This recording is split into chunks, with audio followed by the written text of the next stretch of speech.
ఇంద్రజాలం వెను తిరిగి వస్తుంది కాలం రేపుగా మన పాపగా పుడుతుంది సరికొత్తగా నీవు నాకు తోడుగా నేను నీకు నీడగా ప్రతి రేయి తీయగా పిలుస్తోంది హాయిగా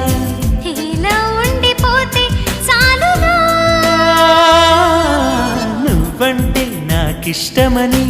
అన్నది నా ప్రతి శ్వాస